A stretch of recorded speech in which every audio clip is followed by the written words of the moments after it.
Hello, everyone. So this is the last talk of session 3 today. We have with us Dr. Shrinit Singh from ICTS-TIFR Bengaluru, and he will be speaking on the almost palindromic width of certain free constructions of groups. Over to you, Uh, Shrinit. Please begin. Thank you for thank you, sir, for inviting me. And so this is a joint work with Professor Krishnendu Gongopadhyay. So this so this is about recently in Korokon notebook. Bardako asked the question about the almost palindromic width for the free groups. And recently, Steiger answered that question negatively. And then we generalize for free non-abelian free groups. And then we generalize it to the certain free construction, which is about HNN extension and amalgamated free product mostly. And then we will generalize it to uh, graph of group So the main result is only for HNN extensions and amalgamated free products, and automatically we get for the graph of groups. Okay. So first of all, what is the width of group? So now given a group G with S, its generating set. So now take any element G of the group, small g of the group G, and try to write down the element G in terms of S and its inverses, union S inverse. So the minimum number K required to write G as an element, as a product of S and S inverse is called the width, it's called the length of that element. And then minimum number K, which is required to write each and every element of the group G in terms of S and S inverse, is called the width of the group, and with respect to the generating set S. And then if it is not finite, then we say that it is infinite.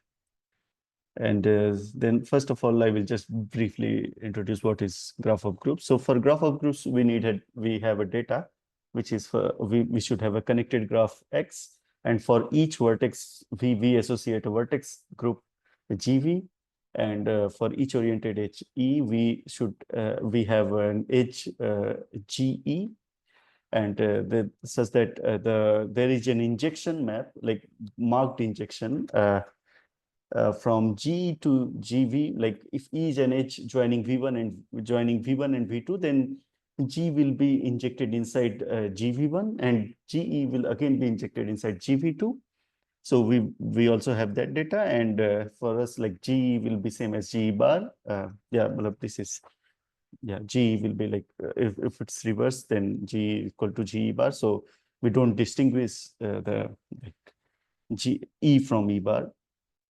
So yeah, we might take also we might also take unoriented uh, unoriented edge. So and then the graph of group is basically like it's like it should be actually. So this data will be said as that it is a graph of group.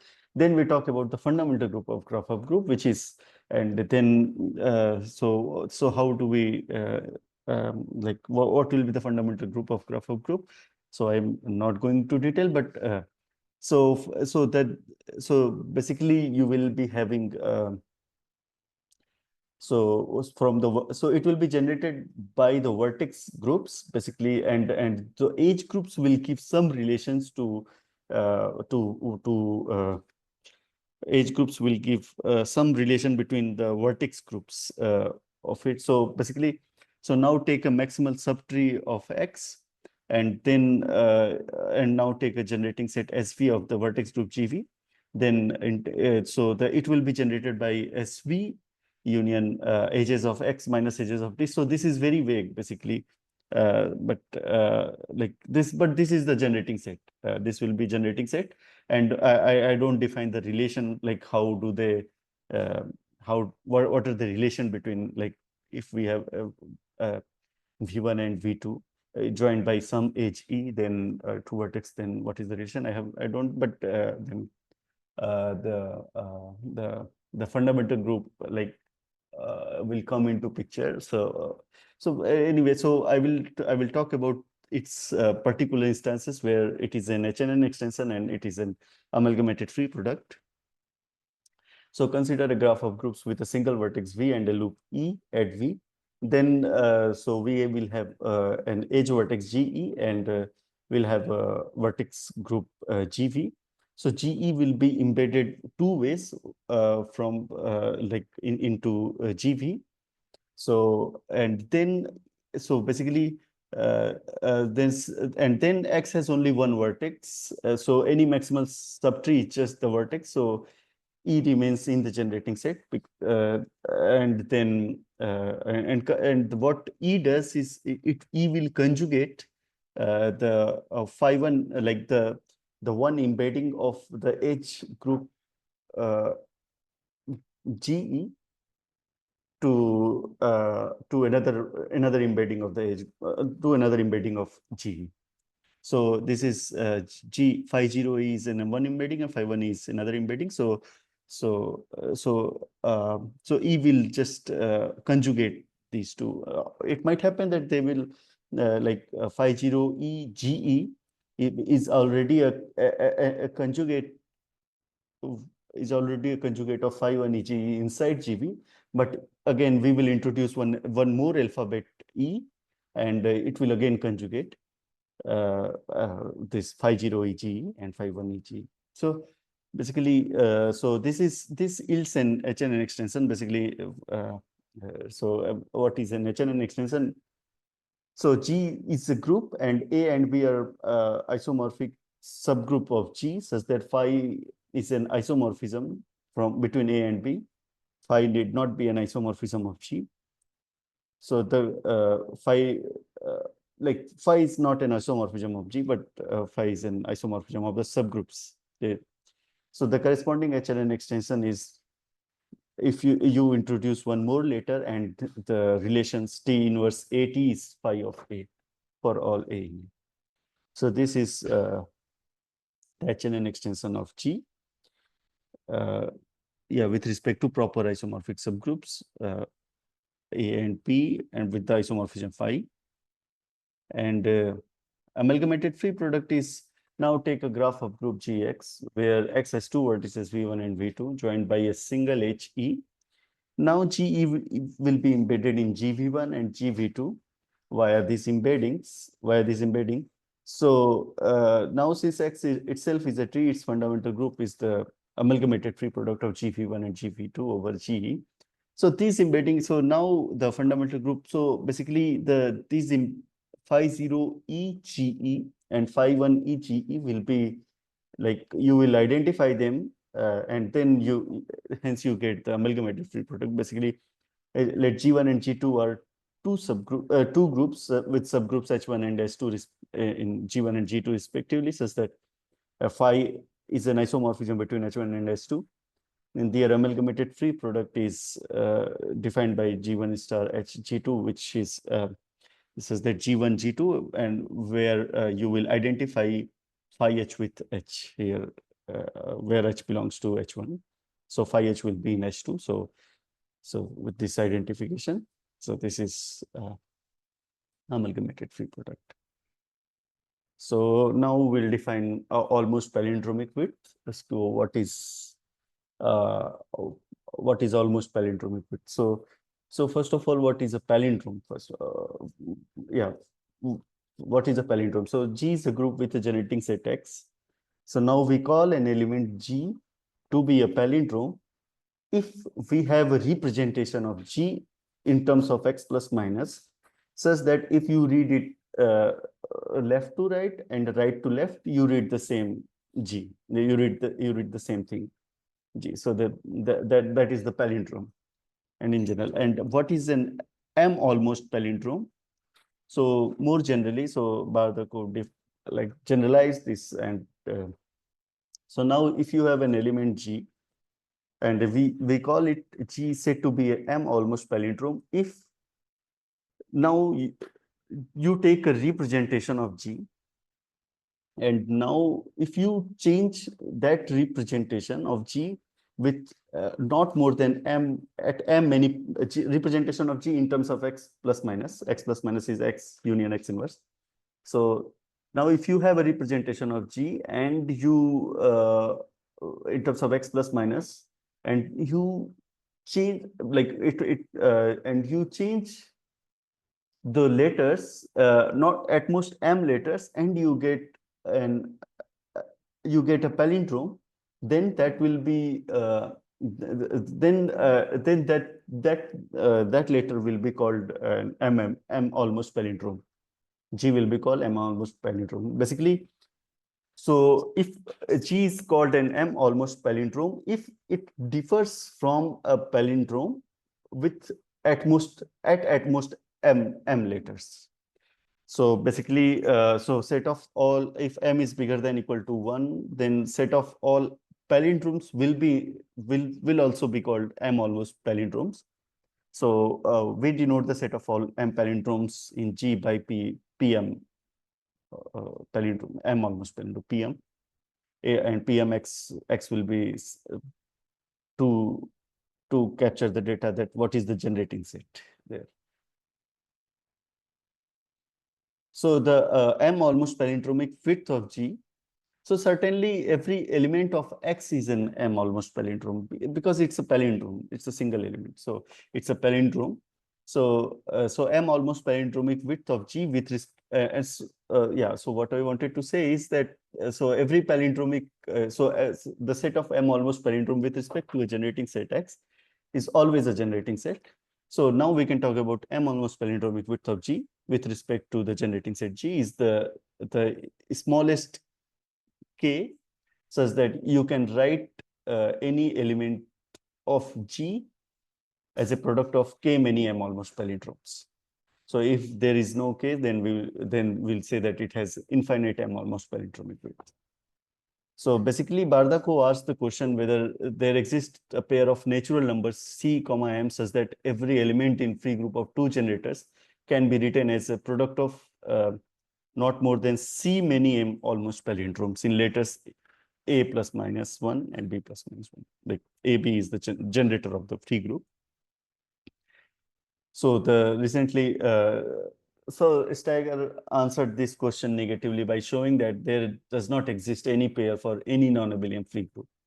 So this result implies that M almost palindromic width of a non-abelian free group is infinite. And then we generalized this result to HNN extension and amalgamated free product. So what we proved is so this is our main result basically. So the HNN extension G star as defined above via proper isomorphic, where A and B are proper isomorphic subgroups, has infinite M almost palindromic width with respect to the generating set G union T comma T inverse for every M bigger than equal to 0. For M equal to 0, it was already done by Gangopadhyay and Krishna. So because it will, yeah, it says that the palindromic width of an HNN extension is infinite.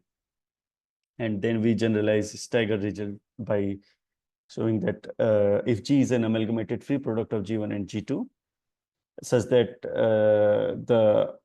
over a proper subgroup S, such that the index of H in G1 is bigger than 3 and index of H in G2 is bigger than equal to 2, then the palindromic width with respect to G1 union G2 is infinite. G1 union G2 and T and G union T and T inverse, this comes under the standard generating set when I defined the graph of groups, the fundamental group of graph of groups. There I talked about the standard generating set. So these are the standard generating set with respect to if you see HNN extension and amalgamated free product as a graph of group, and then you talk about its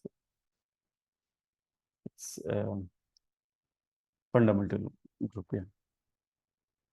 So I will give the idea of the proof is so we outline the proof for HNN extension. So now any element in HNN extension can be represented this way: G0 T raised to beta 1 G1 T raised to beta 2 GR minus 1 T raised to beta R GR. where gi belongs to G and beta is plus minus 1, belongs to plus minus 1. And so this representation is said to be reduced if no subword T inverse GIT and TGIT inverse exist within the representation. T inverse GIT where GI belongs to A, and TGIT inverse where GI belongs to B. Because if there exists T inverse GIT, then you can convert it to like there, so you can take it to phi GI. So you can put one more element there. So instead of T inverse GIT, you just write phi GI. Then there is a way to make it reduced also. And then we define this. If a word W given in the reduced form, then we talk about the signature of the word W, where beta 1, beta 2, beta are this is the signature. We call it the signature of this word.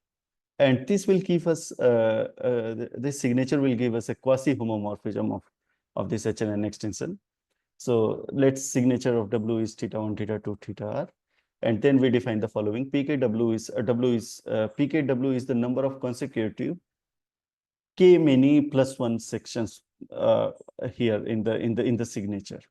And MKW is the number of consecutive K many minus 1 sections minus 1 sections in the word W. So yeah, consecutive, yeah, okay. So DKW is PKW minus MKW, and RKW is remainder of DKW divided by 2. So it can be either 0 or 1. So now we define the function f on G star by FW is just we add RKW where K is from 1 to infinity for a given word W. And Bardako showed that this is actually a quasi-homomorphism, and he showed that FW1 W2 minus FW1. So here it should be minus sign, minus FW2 is less than equal to 6. So, and Gongopadhyay and Krishna showed that that if P belongs to G star is a palindrome, then FP is less than equal to 1.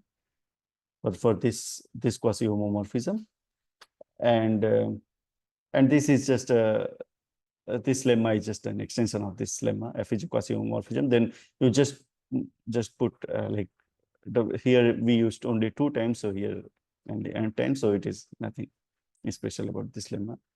So we will be using this lemma because so now let P tilde be an M almost palindrome, then if P tilde is less than equal to 26 M plus 1. Basically, now you take so P tilde is an M almost palindrome. So there will be some palindrome P such that and you have a representation of it, and such that not more than M places in that representation. If you change those letters, you will get P tilde. Now change those letters and then apply this this lemma, and then apply this lemma, and then you will get that FP tilde must be less than equal to 26 M plus 1. So this is the key lemma actually. And then if U belongs to G star is a product of K many M almost palindromes, then FU is less than equal to 7K plus 26 MK minus 6. So basically it says that if your HNN extension has finite M almost palindromic width, let's say if finite meaning K has K M almost palindromic width, its M almost palindromic width is K, then every word you will have W should be bounded by 7K plus 26 MK minus 6. But we have so this was already given by Gongopadhyay and Krishna, that we can create a sequence of words which will go to like such that its f values can be arbitrarily large. So the idea is that you start with the signature 1 minus 1 1, and then you start the first word should have the signature 1 minus 1 1, and the second word should have the signature 1 minus 1 1, and then minus 1 minus 1 plus 1 plus 1. So then minus 1 minus 1, and then you keep, and then add, so the third word should add, so yeah, 1 minus 1 1 minus 1 minus 1 plus 1 plus 1 minus 1 minus 1, and then you have plus 1 plus 1 plus 1, because you just like, so basically the idea is that you are for every case you are getting RKW to be RNW to be 1 for each RNW to be 1 for each n bigger than equal to 1. Yeah. So this way you can create an arbitrarily, you can construct a word for which the f value is arbitrarily large. So this proves that the HNN extension always has infinite m almost palindromic width for all m bigger than equal to 0. So basically this also, so no, but yeah, for the HNN extension, for the amalgamated free product, you can like the result is, you can show it similarly, but yeah, but you need to be more cautious there. So I'm not done. I'm not done here. I'm not put it here. So certainly, so this is true that P01, P0x is the set of all palindromes, is subset of set of one almost palindrome, is subset of set of two almost palindromes. So now you are increasing the generating sets. So now if you are increasing the generating sets, you will get that this thing. So the width will always the width will go down. So this leads to the following corollary, that if you have an amalgamated free product such that the index of H in G1 is less than equal to 2, and index of H in G2 is less than equal to 2, then the palindromic width of G with respect to G1 union G2 is finite. So now we can translate those results into the graph of groups. So basically, let X be a non-empty connected graph. Let pi1 gx be the fundamental group of the graph of groups with respect to the standard generating set as we defined earlier. So the palindromic width is infinite if X is a loop with a vertex phi and an edge E, such that G is a proper subgroup of GB. And this directly follows from the HNN extension. If X is a tree, there is an oriented edge E, such that if you remove E while keeping V1 and V2, yields two disjoint graphs X1 and X2, such that satisfying the following condition, such that if you extend GE to GPI and GE, there is a map from GE to GPI, then you can extend it to GE to fundamental group of G pi1 GXI.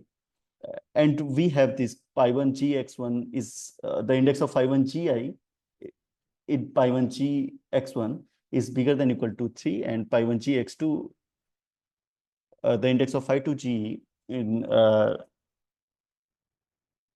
inside pi1 of GX2 is bigger than equal to 2, then it will always have infinite width, infinite M almost palindromic width with respect to the standard generating set. It follows from the amalgamated free product. And the third one is that now if you remove the H and the path, the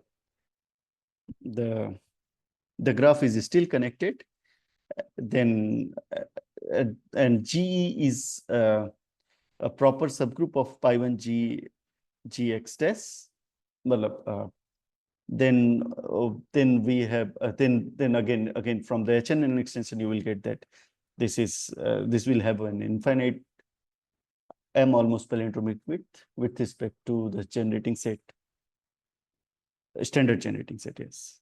So there is a question that now so does there exist a group G with a generating set X for which the palindromic width is infinite, but for some integer m bigger than equal to 1, then M almost palindromic width is finite?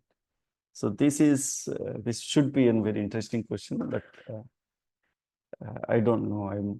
Yeah, it is. Yeah, thank you.